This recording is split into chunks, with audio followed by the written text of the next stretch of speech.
Hi, everybody. It's Michelle Hill, your legacy builder at Winning Proof, and I am here for another episode of Winning Proof Unscripted. And I'm here again with my longtime friend, Richie Robinson.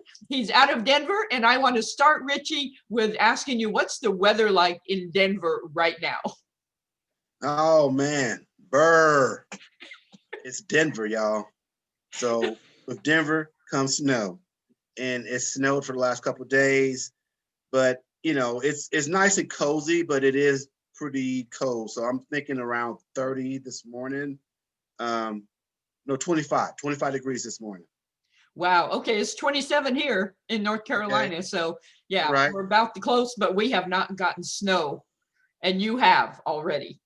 That's 20. Well, yours is 27 without the chill of the wind hitting the snow. So we have the wind from the mountains that's very icy.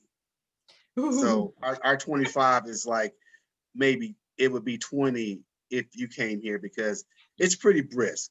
Yeah, yeah. But you're used to that. You're from Indianapolis. You're used to cold weather. Yes, I am.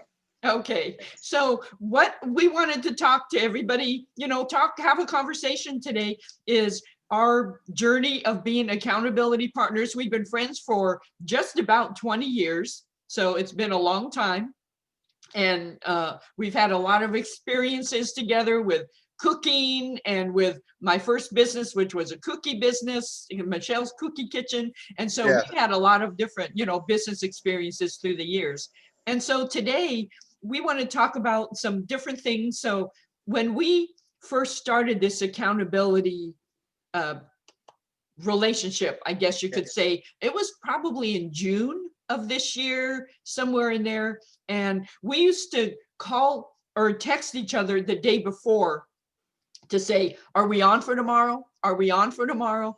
And now it's just automatic. We know we have a standing accountability call at 8 o'clock my time, 6 o'clock Richie's time, which to Yes. me is sacrificial on a Saturday morning. So Mountain. We're in the Richie, mountain. So yes, mountain time on. We're always 2 hours behind you, but I do the math so much on that it's automatic. It doesn't even matter if it's 6 a.m. because I know we're, you know, mountain time versus Eastern Standard Time. So yeah, it's not that sacrificial. I'm an early bird anyway. okay, but yeah, it's become automatic to where we just know this is a standing um, Saturday morning appointment. And I started setting my alarm on Friday night because I never set an alarm for Saturday morning, but I started setting my alarm for 7 just so I could have some time to get up and, prepare my mind for the call because, we hold each other's feet to the fire with the Right. things that we have going on. So speak to that a little bit. Like, how's that been for you? And, what are your thoughts? Well, it's definitely. I agree with you know what you're saying about what we have to do here. The proof is in the pudding, and the results is what keeps me coming back and doing this with you because it's automatic. I already know what I'm gonna be doing Saturday morning at 6 a.m. Mountain Time. I'm going to be on the phone talking to you about what we talked about the previous week, and Mhm. it's been so effective in my life that it has become cemented and it is automatic. And then I don't have to worry about setting my schedule for anything after that, or I'm sorry, anything before that, because I already know what I'm going to be doing. So I take on different projects during the week, but I know that if it's a Saturday project, it's going to start after 8 a.m. Eastern Standard Time because I know what we have to do. And that just comes from results of what we've been doing. And it just pushes the, threshold of what we are accomplishing here. So it helps me to be more disciplined because it works. And because it works, I need to continue to do it. Yeah, we have accomplished things that we would normally maybe not have accomplished so fast by doing this, And I just finished a children's book with my cousin Joy in Texas, and we talked to an illustrator this week, and we have that, you know, uh, that direction going, and we're so excited about it. And that would not have happened if you had not had pushed me to, how's that going? Ask me every Saturday, how's that going? And I knew I Push was each going to other. have an answer. Well, we push each other, definitely. And Yes, yes, as we push each other, it's more of what are we going to do to make sure that next week we're accountable to what we said we're going to do. And not always we've always hit our target or did what we're supposed to say we're going to do, but that's part of it too. Part of being accountable is the integrity that you hold each other to. So if you didn't do it, just say you didn't do it, and then we can figure out how to move forward with it. yes, that's what we have done. Because I asked you what we've talked about the week before. I asked you the same thing. Yeah, I made some progress. Yeah, I wasn't so good on this one. So, and there's no judgment, there's no condemnation or, beating over the head, browbeating or anything like that. There's just pure accountability. Okay, what are you going to do to make it happen this next week? What one step are you going to make? So that's been really effective. But we also want to, tell everybody, if we can do this, we are regular Joes. If we can do this, you can do this. And we haven't arrived. We haven't, we don't have that famous six-figure business. We're not there yet, but we're enjoying the journey. And we're enjoying, Richie has his things going on in Denver. I have my things going on in North Carolina. And, we're just regular people shooting for the moon and landing among the stars, as they say. So tell me, Richie, a little bit about like that. If anyone can do it, if we can do it, anyone can do it. Well, I mean, that's correct. And I honestly think that if more people took advantage of having a true accountability partner, a lot of problems that they think they have in their life could be solved. And no matter what it is, no matter what you're going through, if you're talking to an honest person on the other side and they know you well enough to hold you accountable, and you hold that person accountable, um, it's a great positive synergy. And I think that more people do need to do this. More people need to understand how important this is in your personal growth, in business growth, in every aspect of your life growth, because we need to always look at the other side. Like we can easily, think that we're on the right path and we're doing what we need to do. And when you hold that standard and then allow someone else to come in and critique you on it, then you see, hey, maybe I can do this better. Maybe I can do that better. So for me, um, everybody should be doing this with someone in their life. But unfortunately, there's not a lot of people in your lives, of some people's lives, that they have that connection with. But it's easy to connect with an accountability partner. I know there's resources out there. Michelle, you're the resource lady. You always know that there's ways. Like if you don't have an accountability partner and you want to have one, how could they, tap into that? Yeah, well, first I suggest a longtime trusted friend, somebody that knows you and, it likes you anyway. That Yes. really helps. Somebody that will keep it 100 with you and not sugarcoat anything. That's really important. And, it's not a huge time commitment. It's once a week. And, start with the people you know. That's the best resource I can give. If you don't for some reason have anybody like that you feel comfortable, there is a free what's it called, free oh gosh, freementor.com. I'll have to put that in the notes when we post this, but it's like a free mentoring site. And you can find somebody within the United States if you want, or other countries, and you can find someone there, and it's more of business mentoring, stuff like that. But there's always a place to find a person that you can talk with and bounce ideas off of. My first clue to accountability partner is someone that's saying what they're doing. You see them and they're out and about and they're being about whatever their business is. It could be any industry, but accountability partner is basically someone who is open to growing, but they're also in the process of growing. You see actual um, concepts that they're doing, they're putting together, you see results. So that's a good start for me. And with you, Michelle, I do see results. I do see growth. I do see uh, where the iron sharpens the iron. I see that with us because I know that you're about taking care of what you say you're going to do. You're about being of your word. So I was fortunate to have her, but anyone can do this. And just make sure that you put somebody in your life. And to me, Michelle's smarter than me. So I always look at someone who's smarter than me.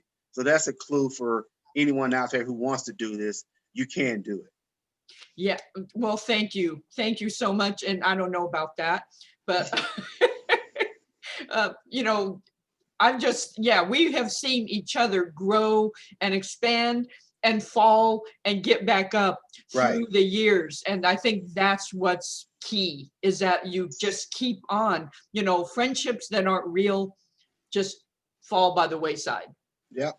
And, you know, the ones that have some substance keep on going. And that's what we have done. And we had a little blip the first time we started doing these. Now I know we've already put one out, but we had a what we call a failed launch.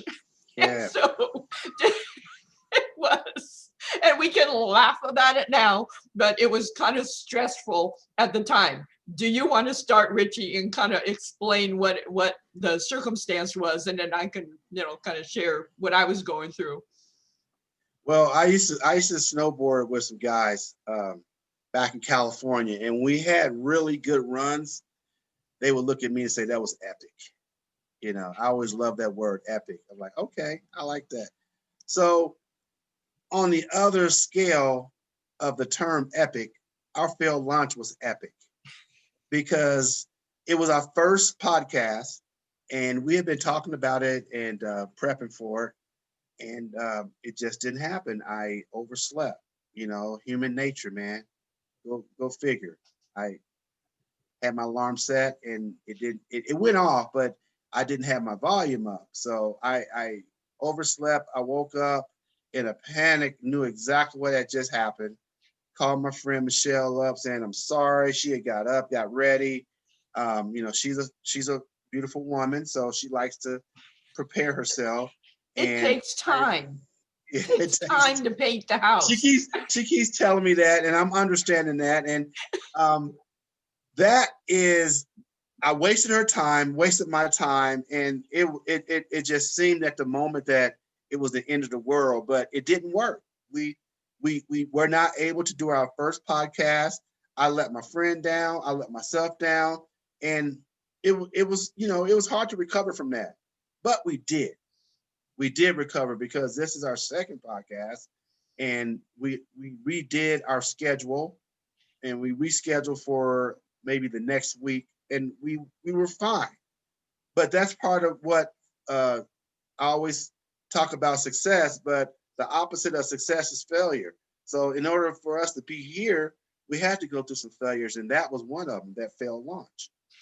Yeah, and I remember just being, you know, it takes some time, more time for women to get ready than men. That's just a fact, 99.9% of the time. So yeah, I had gotten up, and so, you know, I was blowing up his phone about 8:05, I think, 8 o'clock, 8:05, and, you know, where are you? And I'm at my computer and stuff. You know, I felt myself irritated, you know, and so when we finally connected via phone, and I think Richie had wanted to, because I know him to be like, when Richie says I'm going to be on that call, he's on that call, or he's where he's supposed to be at the time he says. I've always known him to be very, very reliable. So it was uncharacteristic of him to miss something like that. But, you know, I was mad. I'll just say mildly irritated is just so politically correct. But I was kind of mad. I'm not given to anger, but I was kind of that way. And so when we finally connected and he said, well, do you want to do it now? And I knew I was not in the right frame of mind to do that at that time. So like he said, you laugh it off, and he apologized, fine, forgive, fine, all that. So we had our first one, and here we are for our second one. And he was on before I was. And you just get past it. That's a good point. And and once you go through something like that, that's why I say where there's success, there's a failure. And I'm not saying I'll never let that happen again, but in my mind, when we're scheduled for the podcast, that's going to always be there. And that's going to help me stay on point that if there's something going on that's going to jeopardize that schedule, then I'm not going to do it. So I'm happy that we were able to get through that, but the growth of that was just phenomenal. You would never think that through a failure you would be able to grow, but that's what this is all about. And like I said earlier, sometimes you don't hit your goals, but what did you learn from not hitting that goal? What's the growth? What are you coming away with, and what are you going to take with you that's going to help you be more successful for the next time? Yeah, that is so real. Yeah, very, very much so. And, we also have talked about why success seems harder for some than for others. And, I part of it is facing our fears and doing it anyway. And we've both done that. We've both had major relocations. Richie from Southern California to Denver, and me from, originally Southern California to North Carolina, last year to Texas, which was a terrible experience in a lot of ways, but it was needed. And then back to North Carolina. So, there's fear involved in that, or there is concern, but we did it anyway. And we do the same thing in our businesses. We try new things. You've got to face your fears and do it anyway, and not stop that from happening. And so, Richie, just share a little bit about some of the things that you have done that have made you face your fears, and you did it anyway.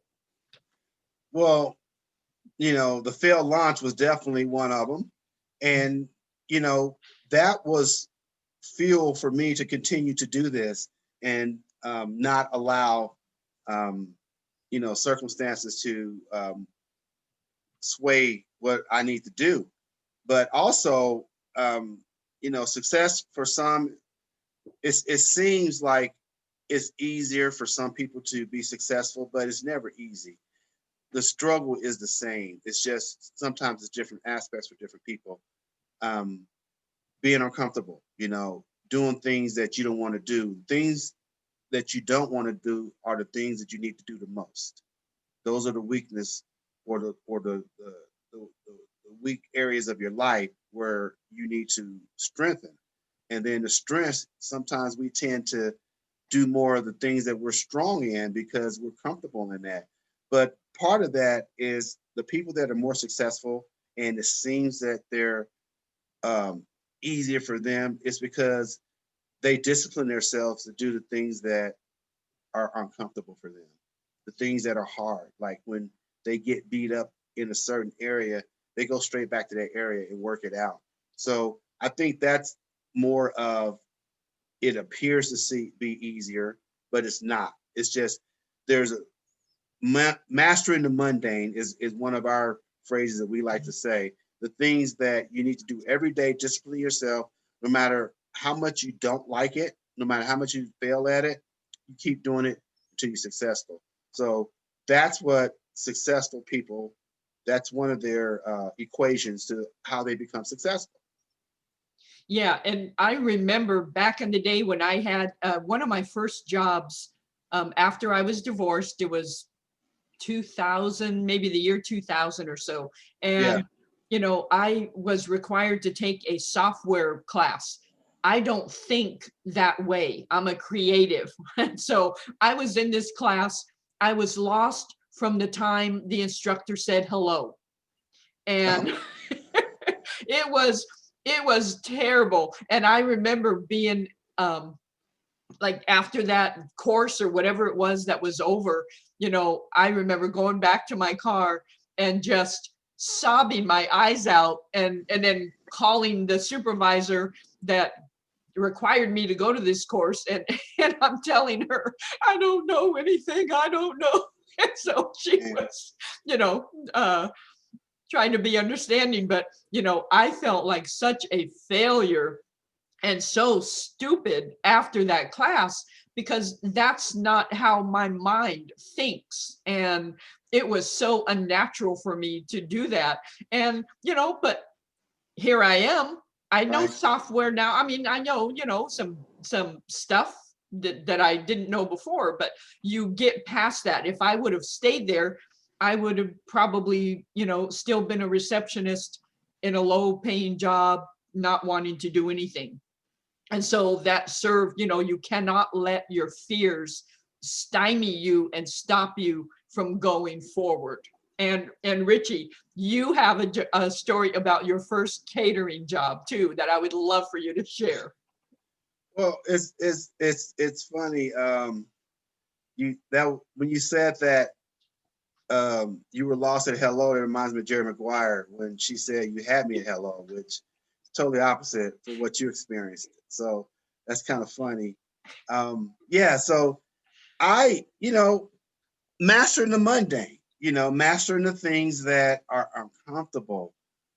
That's part of the success journey, and that's part of being successful. I moved to Denver in 2013. I started my own corporation for my business, for my catering business. It was catering and entertainment. And one of my first clients, which surprised me because I did everything I was supposed to do. I got my LLC together, and I put together my online ordering. And I had this great concept of, doing lunches and allowing people to be able to order offline, and then I deliver them. Or, I did school lunches also where I delivered to private schools. But I had a client that, I wanted to do commercials for cars. So I was doing entertainment catering also. I never thought I would be doing it. I just set everything up to make sure that, people know that I can do corporate catering, I could do school lunch catering, and I could do entertainment catering. So one day I got a call from a producer out of LA that they were coming in town and they were going to do a car commercial. Would I be available?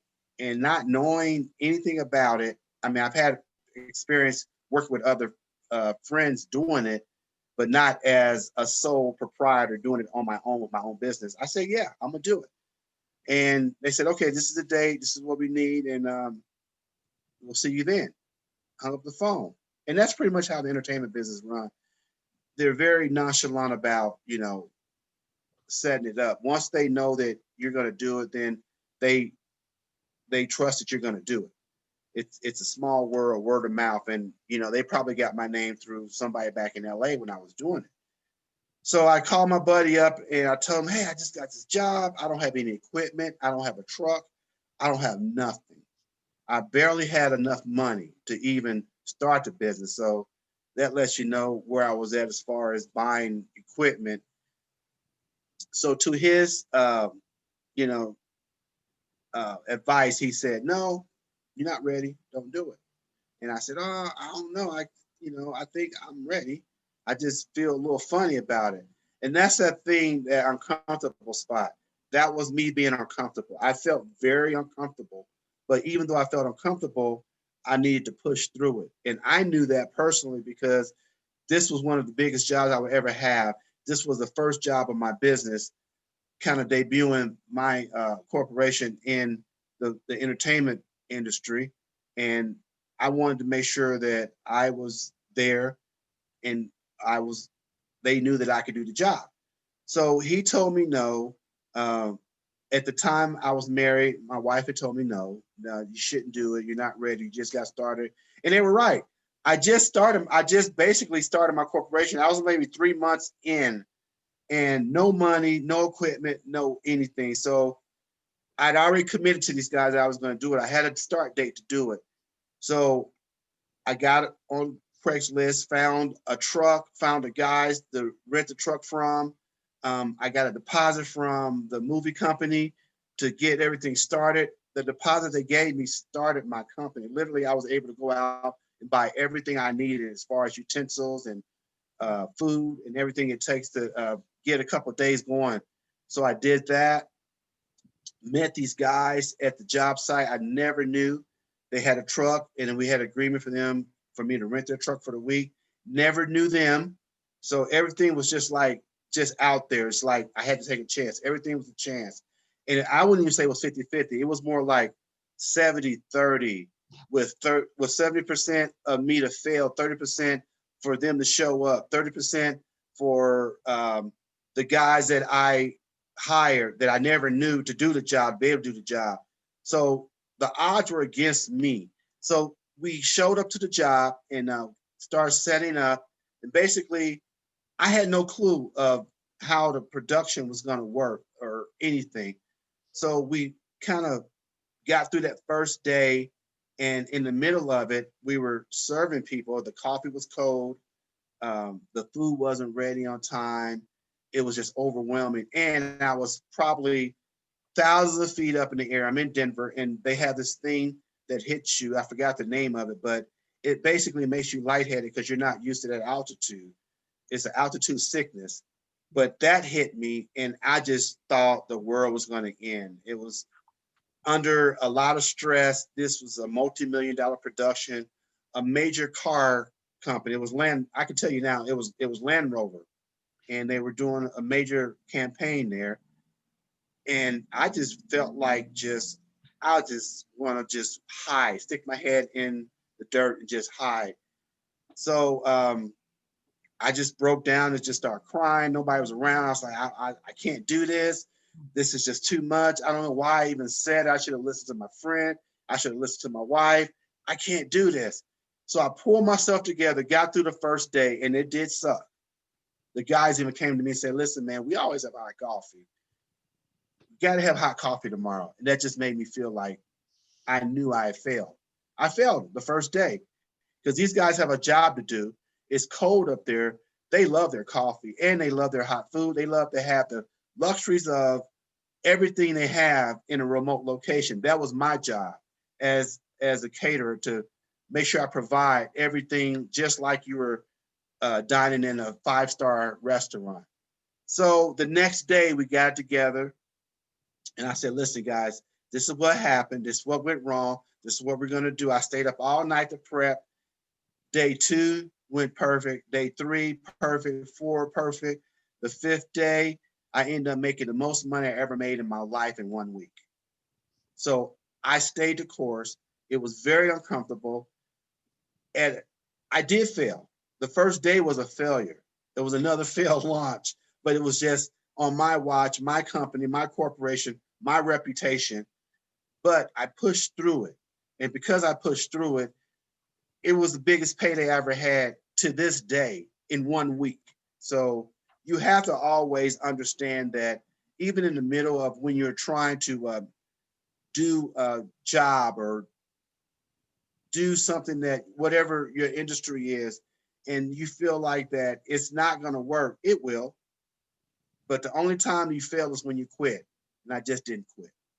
Yes, I love that story. Yes, because I know now, fast forward to 2020, you have a production company that you have already done a huge production for, that you catered, a huge catering production, and then you have another one coming up. So if you had to let that first opportunity, the first day of that first opportunity seize you, none of this other, stuff would have happened, right? That's correct. That's correct. And that was 2013, and this is 2020. And we, this is what this is all about.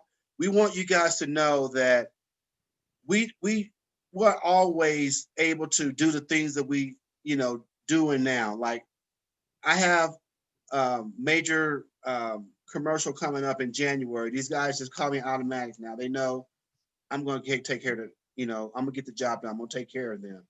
Michelle, you have a published book. You have um, very high profile clientele right now. And I mean, you know, we're both at a different point of our life from where we started. Like, what are some of the products you have coming into 2021? Now, we're in 20 now. When you see this, we might be closer to 21, but we're not there yet. But we're already looking into 21 for our project. So what do you have going on now? Yeah, well, I'm just finishing up a book for a father of an premier NBA player. I am working on a intricate scouting book for a longtime NFL scout, and that is going slower than I would like because learning scouting and talking NFL scouting talk is a different language. And Yes. that has been challenging too. I thought I knew football. And when I started working on this book, I realized I don't know anything about football. And so I had to work through that um, and keep going, you know. And for 2021, I mean, I just quoted a bunch of projects. And, you know, one is for, well, I haven't talked to this person yet, but when I was in Texas, I was connected with the father of a highly, I would say, favored up and coming draft pick. And so now, you know, the son has just got first round draft pick for an NBA team. And Okay. so I have a call out to them. The person who connected us is my client. And so, you know, some of the cogs in the wheel have to be in motion. And so I have that.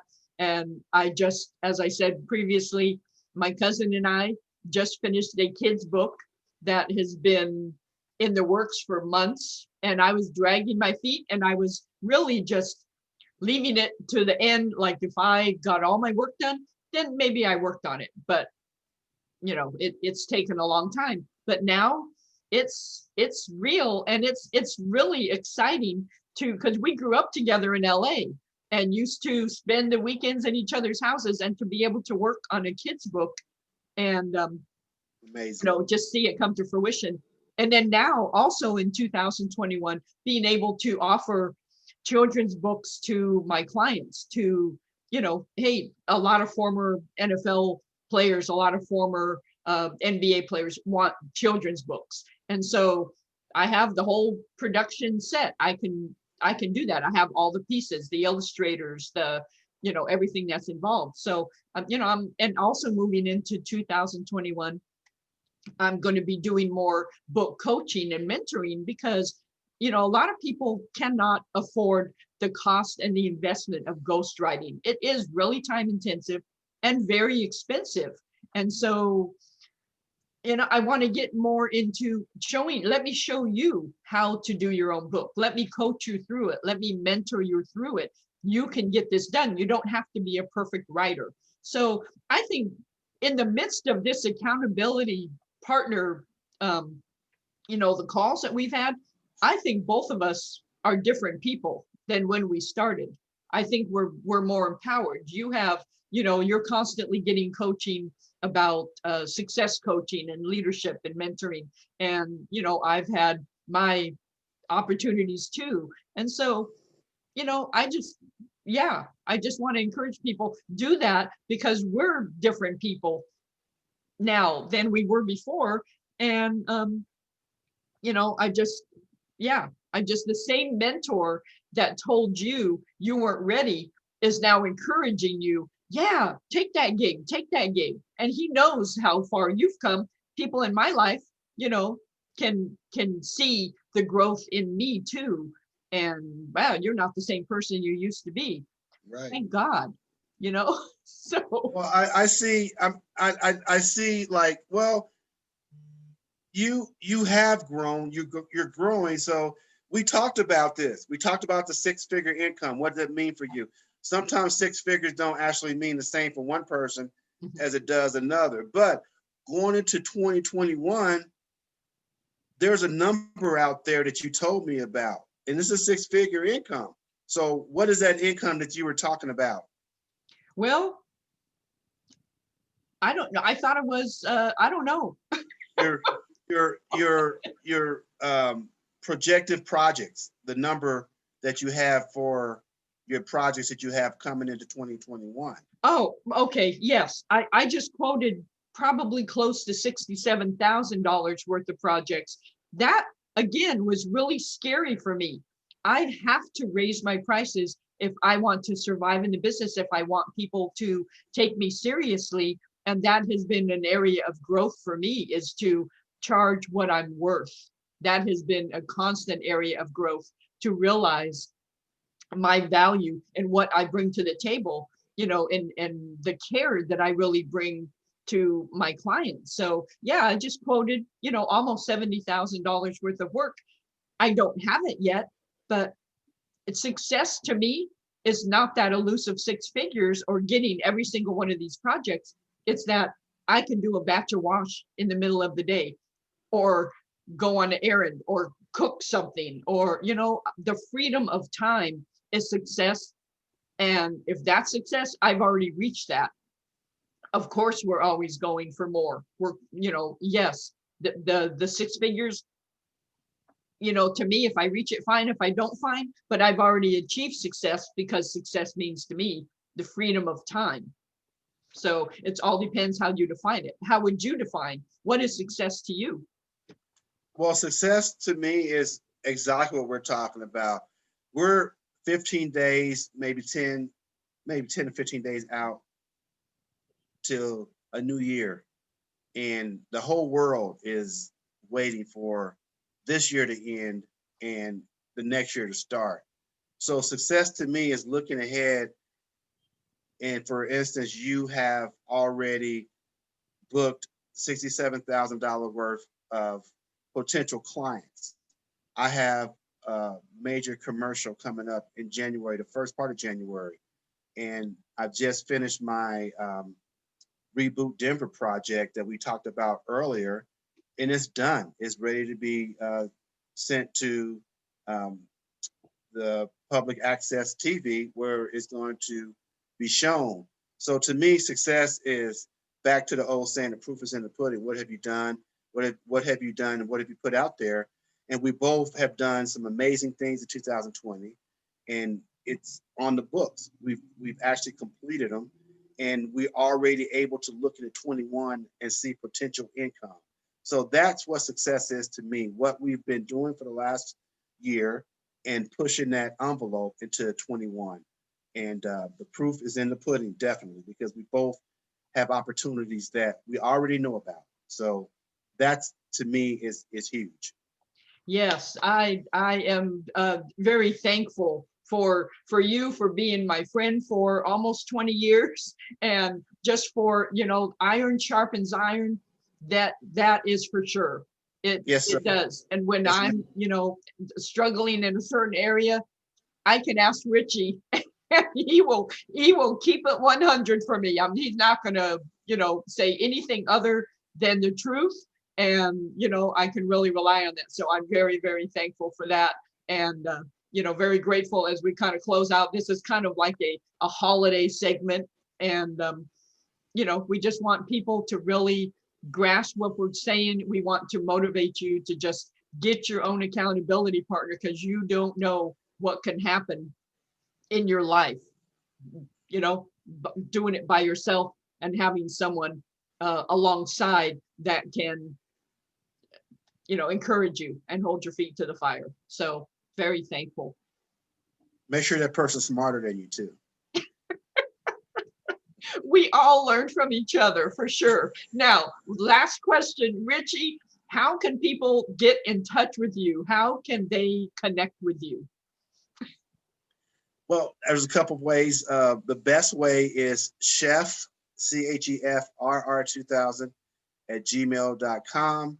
That's my website, chefrichie.com. So chefrr2000 at gmail.com, or on my website, easy, chefrichie.com. And either way, you can get my number. and you can see what I've been doing. And if you have anything, questions about catering or putting together a party, I'm your guy. Yes, he is. And how about you, Michelle? I know there's some ways to get in touch with you for your expertise. Absolutely. You can get in touch with me via my website at winningproof.com. And you can reach me via email by winningproof@gmail.com. And I'm on all the social media sites. I'm on LinkedIn, Facebook, Twitter, Instagram, and Pinterest. So you can find me on all those. It's at Winning Proof. So that's how you can find me. And we are so, thankful for you to just listen in and watch. And we hope that you have grabbed something from what we have talked about and go into the new year with some fresh motivation and fresh vision. And until then, thank you for watching another episode of Winning Proof Unscripted.